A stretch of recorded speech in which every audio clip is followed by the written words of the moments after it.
زيت زيتون، ولو في ورق زبدة يبقى أحسن. نديهم رشة ملح وزيت زيتون وندخلهم الفرن. البرنجان بتاعنا هنبتدي نرصه فين؟ في الصينية، نصجه من تحت زيت زيتون عشان ما عنديش ورق زبدة. تمام. ننزل بقى بإيه؟ اهو الشرايح بتاعتنا. طبعا انا ما اديتهوش ملح عشان ينزل ميته، انا مستعجل.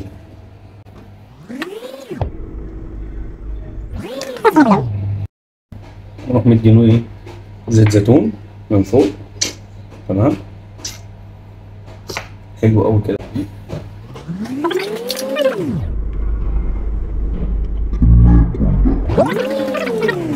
ونرجع لكم. الفصص بتاع 4 فصوص توم كده، ونبقى ايه؟ ونديهم فرمة صغيرة قوي، نقطعهم صغير جدا. طبعا لسه ايه الوصفة مكملتش، يعني هوريها لكم في الاخر عاملة ازاي. التوم بعد ما خلص ايه بقى؟ نغسل شوية رز مصري. طبعا انا مش عايز ولا اكل لحمة ولا فراخ في الدايت النهاردة، يعني الاكلة دي هتقعد معايا يومين. يلا بينا نشوف ايه بقية الوصفة. الصور بتاع هنقول مثلا ايه، نص كيلو طماطم، اقل من نص بشوية كده يعني، ونصفيها.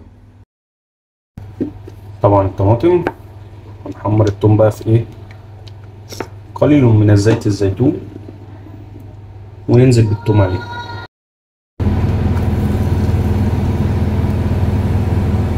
نحمر التومة دي وبعد كده ننزل عليها ايه؟ بمعلقتين خل. وبعد كده ننزل عليها بايه؟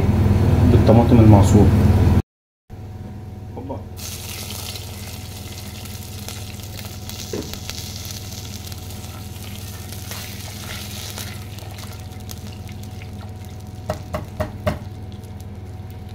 تاخد غلوة وبعد كده ننزل بايه؟ الطماطم المعصورة.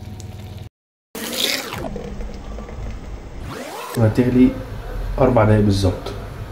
لما الصلصة بتاعتنا تغلي نروح عاملين ايه بقى؟ هنرص الخضار بتاعنا ده فين؟ هنا كده في الحلة. ماشي. نرص كله بطاطس، بس نرص البطاطس الأول، خلي البتنجان آخر حاجة. ماشي. وارجع لكم تاني.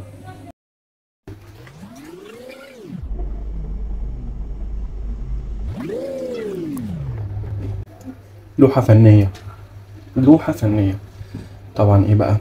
نيجي بقى لآخر حاجة عشان نرفعها على النار. دول كوبايتين رز مصري انا غسلتهم ونشفتهم. تمام. هننزل بيهم على الحاجة دي. تمام. بس وهي على النار. رفعناها على النار وننزل بقى بايه؟ بالرز. ننزل بالصلصة بتاعتنا ديت على ايه؟ على القمر ده. الصلصة دي واخدة ملح وفلفل وكمون وايه؟ سنة 7 بهارات. هننزل على الحاجة ديت ونغطي ايه؟ نغطي عليها ونوطي النار جدا. مش محتاجة مية خالص، ايه المية مظبوطة بتاعت الصلصة وكل حاجة، عشان كده مسبكتش الصلصة. نوطي عليها النار، هي بس تاخد غلوة وبعد كده نوطي عليها النار.